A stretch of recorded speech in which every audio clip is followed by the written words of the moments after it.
B. Collins.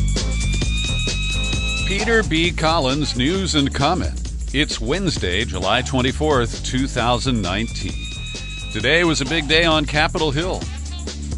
Many Democrats have been expecting that St. Bob Mueller was going to lay out the holy grail that would lead to the impeachment of Donald Trump. And St. Bob went up on the Hill and basically stonewalled everybody. The Democrats trotted out their conspiracy theories about Russiagate. He said, "I stand by my report."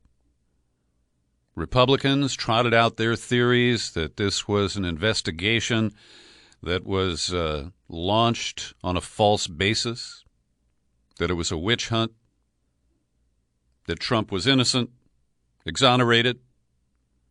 And Mueller said, "I'm not going to add to that." He disputed the characterization in questions that he refused to answer. And essentially, he added almost nothing to public knowledge about the issues that he spent almost 2 years investigating.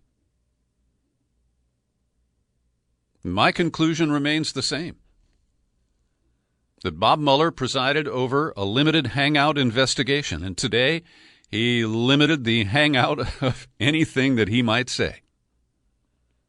He observed the memo that the Justice Department wrote, laying out the limitations on what he could and couldn't address. And at times he couldn't remember basic facts like who appointed him U.S. Attorney in Boston in the 1980s. He thought it was Poppy Bush, and the friendly Democrat who was heaping praise on St. Bob and couldn't find a thing that he's ever done wrong gently corrected him. And at times, Mueller seemed to have difficulty comprehending the questions. He would often ask to have them repeated before he refused to answer them. And he got a little confused at certain points where he couldn't quite confirm what was in his own report. He'd just say, "Well, if you say so." And at one point, Mueller said he wasn't familiar with Fusion GPS. And this was the company hired by the Democratic National Committee with money laundered through the Perkins Coie law firm to try to disguise that connection. And Fusion GPS hired Christopher Steele, who generated the Oppo research in the so-called dossier. Now, Fusion GPS also was in cahoots with the Russian lawyer Natalia Veselnitskaya, who attended the infamous Trump Tower meeting, which, of course, Mueller wouldn't comment on. And by saying he's not familiar with Fusion GPS, that appears to be another thread, another lead that was either incompletely pursued or not at all. And let me be honest with you, so far, I watched an hour of testimony this morning, Mueller's opening remarks, some of the back and forth with members of the House Judiciary Committee, and I'm relying on news accounts from the Washington Post and the New York Times for the testimony that occurred later today, and I'll try to catch up with it with my DVR and perhaps have more comments for you tomorrow. But in all that I've seen, not a single member of either party asked Bob Mueller for evidence of the claims that he makes about the sweeping systemic effort by Russia to interfere in the 2016 presidential elections. And in the afternoon session with the Intelligence Committee, Mueller drew attention by saying that Russia is still meddling, that other countries want to meddle too. And no one is requiring him to define what the meddling entailed and what impact it did or did not have. When asked by a Republican if a single vote had been changed by the efforts by Russia, Mueller declined to answer, saying, well, we didn't look into that. That wasn't our job. And I dispute that. I think it was part of the assignment that he received. And so the most they got out of Mueller was when Jerry Nadler, in his opening comments and first questioning of the former FBI director, got Mueller to say the president was not exculpated for the acts he allegedly committed. Exculpated is similar to exonerated. It's more of a legal term. But this idea that Mueller can claim that, we found issues with Trump, we outlined them, we explained why we didn't indict him, then we said that he hasn't been exonerated, he hasn't been exculpated. And this is very unusual for a prosecutor to give that kind of detail without, for example, saying, yes, this was an impeachment referral. Yes, I'm hoping that you'll do more investigation. It was limited hangout. Emphasis on the limited. And one of the key points the Republicans were trying to trip him up on, and Trump even tweeted yesterday, hope he doesn't say under oath that we have numerous witnesses to the interview.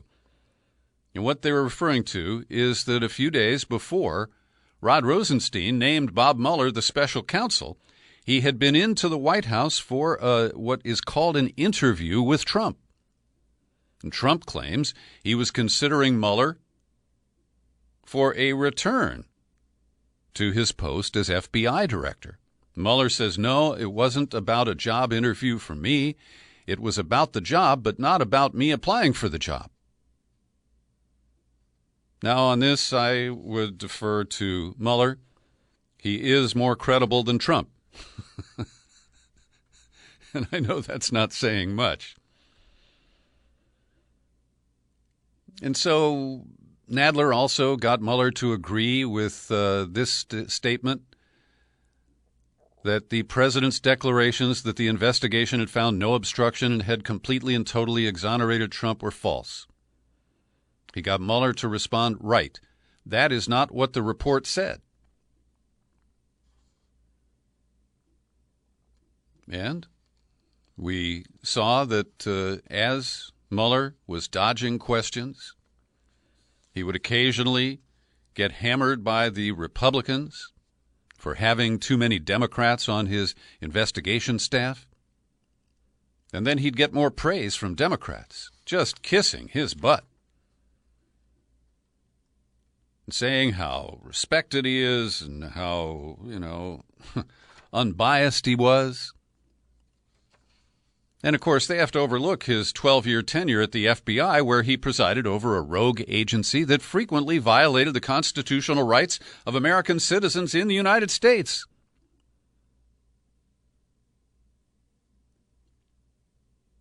And Mueller did appear to be showing his age. I'm not trying to be ageist here. He's 74. And David Axelrod, who was one of Barack Obama's top advisors, he now has a perch as a commentator at CNN. He tweeted, "This is delicate to say, but Mueller, whom I deeply respect, has not publicly testified before Congress in at least 6 years, and he does not appear as sharp as he was then." Now, Ted Lieu, who is a scrappy Democrat from Southern California, and to his credit has been calling for impeachment for over a year now, he questioned Mueller, and he came away thinking that he got something. He asked Mueller for the reason why he didn't indict Trump. Was it because of the Justice Department legal opinion from the Office of Legal Counsel stating that a sitting president cannot be indicted? So here's a quote from Lieu. "I believe a reasonable person looking at these facts could conclude that all three elements of the crime of obstruction of justice have been met. I'd like to ask you the reason again that you did not indict Donald Trump. is because of the OLC opinion stating that you cannot indict a sitting president, correct? Mueller answered, that is correct. So after the morning hearings, I heard Ted Lieu being interviewed on MSNBC, and he was talking about how this renews his commitment to impeachment. He felt he got something from Mueller. But at the opening of the hearing where Mueller appeared before the Intelligence Committee in the afternoon, he took it back. Asked by a Republican of Arizona, Debbie Lesko, if he'd like to clarify, he said, well, I'd have to look at it more closely before I said I agree. And then a Republican of Colorado, Ken Buck, asked directly whether Mueller could charge the president with a crime after he left office. And Mueller answered yes. Follow-up, you believe you could charge the president of the United States with obstruction of justice after he left office? And Mueller said yes. But where does it go from here? And as we see, both parties arrived with their preconceived conspiracy theories. I don't believe that any partisan changed his or her views as a result of Mueller's testimony so far. And then in the afternoon hearing, we have Mueller saying that the Russian efforts to meddle in American politics aren't over. They're doing it as we sit here, and they expect to do it in the next campaign, and that many more countries are developing such capabilities. And this is where I just find this so cartoonish and fantastical. No one has established that these Russian efforts caused Americans to change their views, change their vote, to be brainwashed. And the efforts that have been exposed are so laughable that to see all these people sitting there with straight faces, talking about Russian meddling, the attack on our nation, the attack on our elections. And they're oblivious to all of the actors in the United States who attacked our elections. Chris Kobach and the Republican voter suppression schemes of various types that were effective. The 75,000 missing votes for president in Detroit and Flint, Michigan. The widespread use of hate messaging that was carefully targeted by the Trump campaign with $80 million spent on Facebook alone. The misleading ads that were run by both sides on television. And so all of that just is ignored, cast aside, because we've got Russia to blame for all this. And so they did get Mueller to say that Trump's comments praising WikiLeaks during the 2016 campaign were problematic. And he expanded on that a little bit. Do I have the quote here? I don't.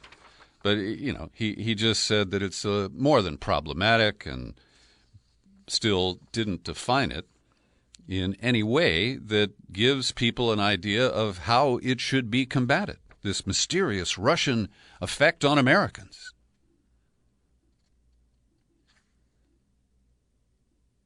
Now, Mueller did dismiss Trump's characterization that his investigation was a witch hunt. He acknowledged that a number of persons that he interviewed did lie. But, of course, he was forbidden to talk about the people who weren't indicted, so he couldn't talk about Don Jr. He couldn't talk about, well, almost anybody except the 6 people who've been convicted, starting with Paul Manafort. Now, on the other side, Devin Nunes, who is rumored to be Trump's pick to replace Dan Coats as Director of National Intelligence. He's the congressman who chaired the Intelligence Committee until the handover of the House in 2018. And he, of course, was carrying water for Trump. And he launched the Republican competing conspiracy theory by saying, "Welcome everyone to the last gasp of the Russia collusion conspiracy theory." And his theory is, of course, that the FBI used the false information from the Steele dossier to go to the FISA court to get a warrant on Carter Page. And also the Democrats have been saying that the collusion would be proved and that Mueller's appearance was the last attempt to do that. He said, like the Loch Ness Monster, they insist it's there even if no one can find it. And so this is a very unsatisfying exchange on Capitol Hill. Trump has a new name for Adam Schiff, the Democrat chair of the Intelligence Committee, Shifty Schiff. And he was doing his best to spin up the collusion that Mueller said didn't happen. So over the next week or so, we'll have further comment on this. Aaron Mate, who is the brilliant skeptical journalist who has written very effectively challenging the Russiagate narratives, he has agreed to do an interview with us early next week about Mueller's testimony and the events since the report was published back in March. And Aaron Mate has launched a new video news feature at the Gray Zone, Max Blumenthal's website. It's called Pushback, and last night I watched the first episode, a great interview with Professor Stephen M. Cohen, the highly regarded Russia expert who, like Mate, has been a skeptic, and they both have written for The Nation. To be fair, Stephen Cohen's wife, Katrina vanden Heuvel, is the publisher and owner of The Nation.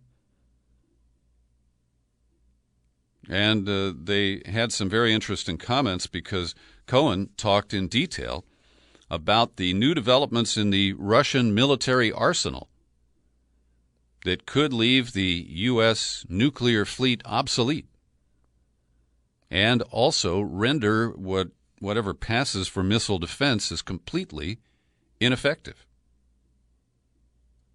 And Putin has told us about this, and Cohen is saying instead of the Russiagate stuff, we should be pursuing new arms reduction talks with Russia. And Professor Cohen, I believe, is correct. Last night, the House passed a very ugly measure, and only 16 Democrats voted against it. It's a resolution condemning boycott, divestment, and sanction actions taken against the State of Israel and misdescribing them as efforts to delegitimize the State of Israel using the global boycott, divestment, and sanctions movement targeting Israel. It passed 398 to 17.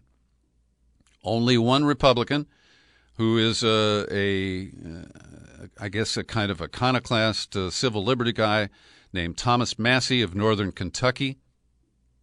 And we'll name the Democrats who we're proud of, who voted against it. It won't take long in a moment. But this is a really ugly, unconstitutional effort. And the Democrats who voted for this piece of shit appear oblivious to how it fuels Donald Trump's false claims that members of the squad, one of whom broke ranks and voted for this piece of shit, that they are anti-Semitic by equating BDS with anti-Semitism and by passing this measure with such a huge margin. We see that Democrats stand firmly with the State of Israel and against our Bill of Rights when it comes to BDS. And Rashida Tlaib, the first Palestinian-American woman to be elected to Congress, spoke on the floor yesterday. I stand before you, the daughter of Palestinian immigrants, parents who experience being stripped of their human rights, the right to freedom of travel, equal treatment. So I can't stand by and watch this attack on our freedom of speech and the right to boycott the racist policies of the government and the State of Israel. I love our country's freedom of speech, Madam Speaker. Dissent is how we nurture democracy. So Ilhan Omar certainly voted against this measure. She also she has introduced a measure which would defend boycotts without explicitly mentioning BDS. And I believe that is an embrace of the First Amendment that should pass unanimously were it not for the outsized influence of the State of Israel. Now, the squad saw a defector in this vote last night as Congresswoman Ayanna Pressley of Massachusetts voted for the anti-BDS bill. And I can't explain her reasoning, but I deplore it. So here are the names. These are the people who stood for our right to boycott actions of the State of Israel with which we disagree. Ilhan Omar, Rashida Tlaib, Alexandria Ocasio-Cortez, Earl Blumenauer, Andre Carson, Debbie Dingell of Michigan, Jesus Garcia, Raul Grijalva, Pramila Jayapal of Washington, Barbara Lee of California, the only Californian, Betty McCollum, Gwen Moore, Shelley Pingree of Maine, Mark Pocan of Wisconsin, Bobby Rush, Chicago, and Bonnie Watson Coleman. If you didn't hear your member of Congress's name mentioned, he or she voted for this piece of shit. And you should let them know that you strongly disagree with that vote. Great opinion piece published at BuzzFeed today by Chase Madar. He's a guy I've talked with a couple of times, and I follow him on Facebook. He writes, the rabidly anti-Semitic comments that Ilhan Omar never made, along with the equally fictitious Jew hatred of her allies in the so-called squad, have swiftly become a load-bearing myth in U.S. politics, holding up the starry heavens alongside troop-spitting hippies after Vietnam, death panels from Sarah Palin, and welfare queens, the false meme introduced by Ronald Reagan. Madar writes, for Republicans wishing to distance themselves from the chant of send her back at the mob rally last week, Omar's anti-Semitism, however fictional, is an indispensable opportunity for triangulation. Yes, the send her back chant may have been a mistake, but on the other hand, this Muslim woman and her young coven of leftist women of color are anti-Semites. And the Democrats, again, call it direct or indirectly, they underscored these attacks, false charges of anti-Semitism. There's a lot more in Chase Madar's piece, and I encourage you to read it. I've linked to it in the show file for today's podcast at peterbcollins.com.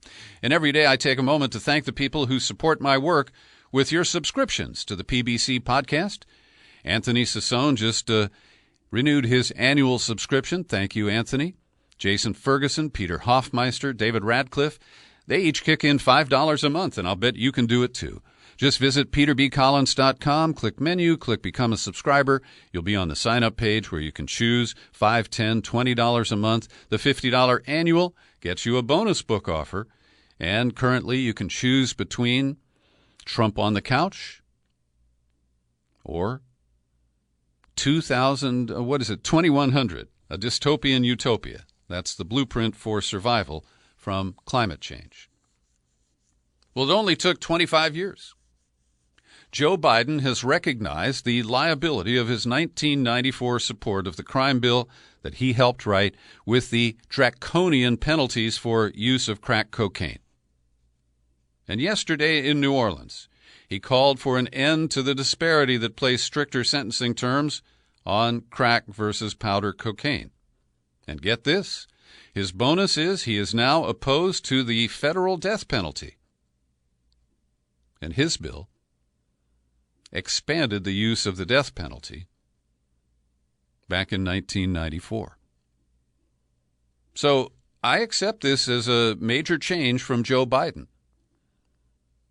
I still will not support him, but I commend him for recognizing his blunder, even though it took this long. He's also announced that he is supporting Virginia Democratic Representative Bobby Scott's Safe Justice Act, which would reserve prison space for violent offenders, offer a wider range of non-prison sentencing alternatives. So Joe Biden recognizes he needs to move in a much more progressive direction. A federal judge today has let stand Trump's illegal new asylum rules that are incoherent and don't even have participation from the necessary countries to make it work. The idea here is if you're coming from, say, El Salvador and you want to claim asylum in the United States, you first have to apply for and be denied asylum in Guatemala. Only Guatemala doesn't have a working asylum process. So this is a very it's empty. This is a matter of form over substance, and yet a judge in Washington, D.C. said, well, based on the limited record the plaintiffs have provided, I can't see the evidence of a certain great and immediate harm. Well, the harm is pretty clear. We have 16,000 people who are now waiting across the Mexican border, hoping to be given a date in a U.S. court to press their claim for asylum. And those 16 people can't get a decent lawyer in the United States because they're stuck in Tijuana or someplace nearby. And the court fails to see the pretextual nature of this, which is simply an effort to stop people from applying for asylum, which they are entitled to do. Now, there is a second case out of San Francisco. John Tigger is the judge, and he issued a temporary restraining order blocking the implementation of the policy, and it's on appeal at the Ninth Circuit here in San Francisco. Well, yesterday I stuck my neck out. I don't like to make a lot of predictions, but I predicted that Boris Johnson, the new bad hair prime minister in Britain, would be terminating the employment of one Jeremy Hunt, who has recently been foreign secretary and came in second in the Conservative Party running to replace Theresa May. But Jeremy Hunt was sacked today. I thought it would happen tomorrow. And meanwhile, his effort to defuse the tensions in the Persian Gulf and to get back the British tanker that was taken into custody by Iranians after the British took an Iranian tanker into custody at Gibraltar. Well, Iran has floated a trial balloon. We don't seek the continuation of tension. If Britain steps away from the wrong actions in Gibraltar, they will receive an appropriate response from Iran. That is a quote from President Rouhani of Iran.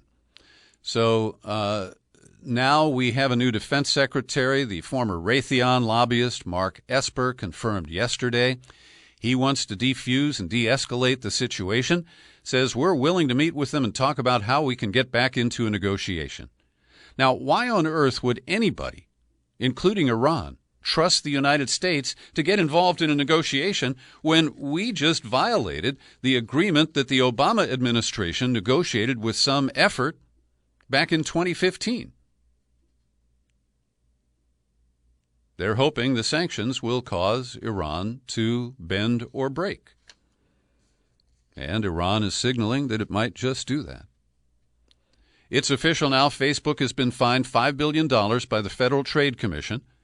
That's less than 10% of their earnings from the past year. As part of the agreement, the FTC mandated that the social network create an independently appointed privacy committee on its board, designate compliance officers to oversee a privacy program, undergo regular privacy audits that Mark Zuckerberg and others must submit to, and appoint an outside assessor to monitor the handling of data. But if you talk to the Democrats who dissented at the Federal Trade Commission, they said that it doesn't go far enough. I fear it leaves the American public vulnerable. And we also have a critic here from the Electronic Privacy Information Center. There are no significant changes in business practices mandated. That's the bottom line, and that's the wrong outcome. And finally today, in the sentencing memo supplied by the attorneys for Caesar Sayoc. He was the guy who lived in his van in Florida and mailed bombs to a list of Democrats.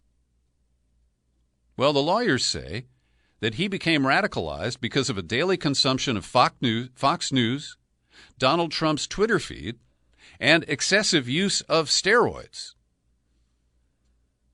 They say Sayoc came to believe that prominent Democrats were actively working to hurt him, other Trump supporters, and the country as a whole. He then decided to act out, to send a message, to try to intimidate and scare Trump's perceived enemies. After months suffering from these delusional beliefs, and while using large doses of steroids, his heightened paranoia and anger pushed him to commit these offenses. Now, I mention this to continue my one-man campaign to get Twitter to suspend Trump's account for violating their hate speech policies, and also to note that there are other Caesar Sayocs out there. And I invite you to go to the show file. I've hit my limit of time for today, but I've included a link to a video that was sent to me. It's a YouTube video hosted by a man who calls himself Muslim Republican, and I want to thank Fred in Pennsylvania for sending it my way. And if you watch for a few minutes, you'll hear the Muslim Republican say that he's tried to connect with the left, but it hasn't worked out, and he reaches the conclusion, with a little regret,